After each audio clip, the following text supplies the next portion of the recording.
Well, this building was built in 1901. It's a heritage station. It was federally designated as a heritage building back in 1992, and it's really something that the community and the Chamber of Commerce is very pleased to be restoring. I think that it's something that we've been looking at since about, as a chamber anyway, since about 2005, but other community groups have been looking at it since it was boarded up back in the mid-80s when they shut down the main operations here and just had more of a smaller crew starting to work out of the CPR. They shut this down, and basically the building was boarded up, and it slowly started to go downhill, and over those number of years different community groups and organizations looked at it, and they were unable to get negotiations to fruition with CP Rail. Fortunately, when the Chamber approached them, there was a bit more of a will at that point, and the negotiations continued. And some people have said it moves at glacial speed. It doesn't necessarily move at the same speed as a locomotive train.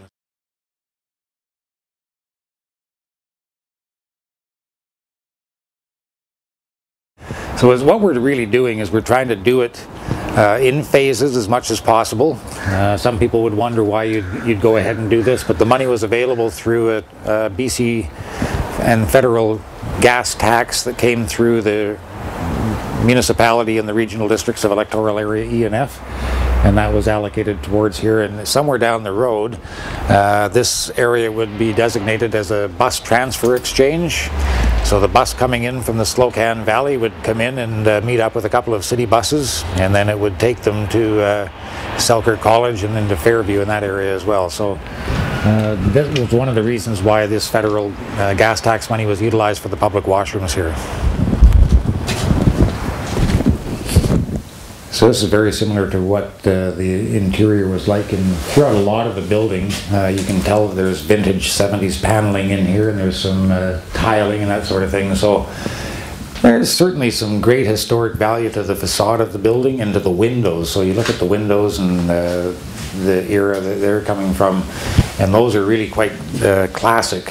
And there's about 86 windows in this entire building. So the historic feel will certainly be captured by the architecture, by the exterior facade, and by the windows specifically. Thank you.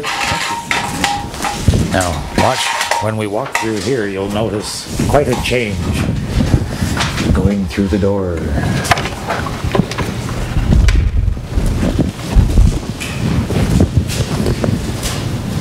So this, when we were looking at the building from the outside, this is the foyer as you walk in, so the main entrance as you walk into the building.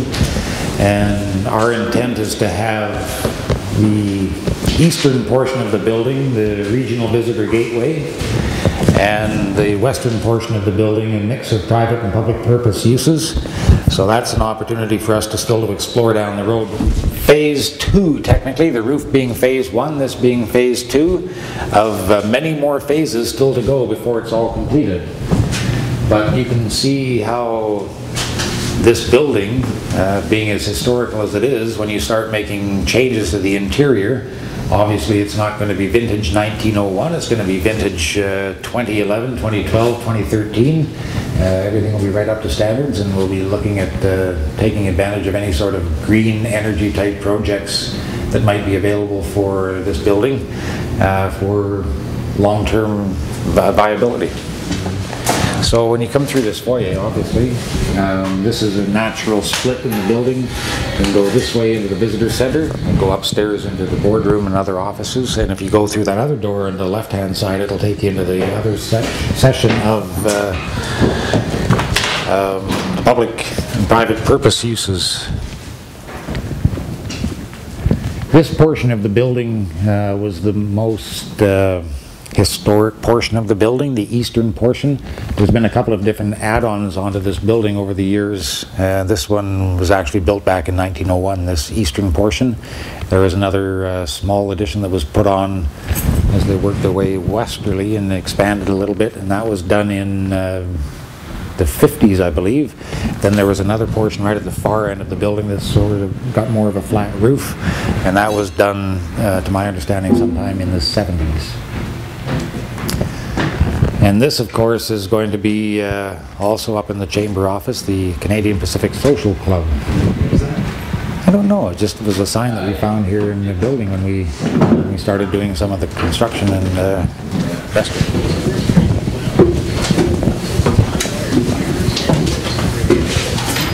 So these stairways obviously take us upstairs.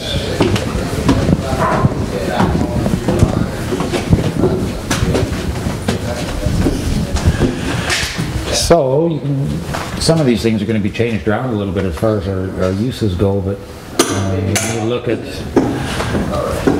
how we envision this, there's an office space here, there's another office space right there that Curtis is just walking out of, and then this room would be considered to be a board room and a public purpose use room that we can rent out to other members of the community. A lot of work still to be done on this particular area, obviously, but you can close your eyes and envision what this thing would look like with the windows all unboarded and the natural light that would be coming in here.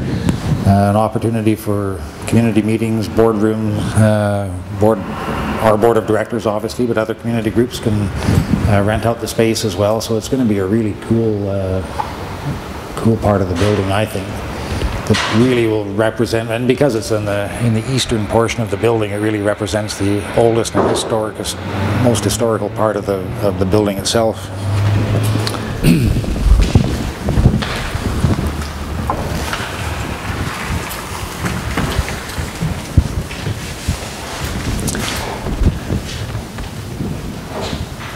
So if you envision what that one office looked like that we were in downstairs, Mike Moore's contracting office when he was first in here.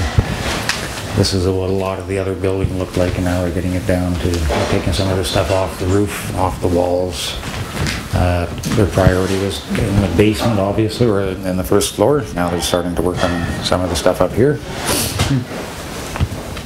We certainly determined ahead of time that there may have been some structural problems. We had engineers come in and other things that looked at the building to give us a good sense of what it was like, and we felt pretty secure that we would move ahead with the project, obviously. And then once you get down to actually coming in here and taking down some of the stuff, the structural concerns were even less than what we thought they were. So it's it's even better than anticipated.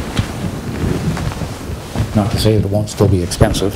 Depending on the needs of whoever winds up coming in, it doesn't have to stay exactly the way it is. There's always a possibility of some walls coming down and expanding certain areas, that sort of thing. I wonder where there used to be a giant beehive in here. Oh, yeah.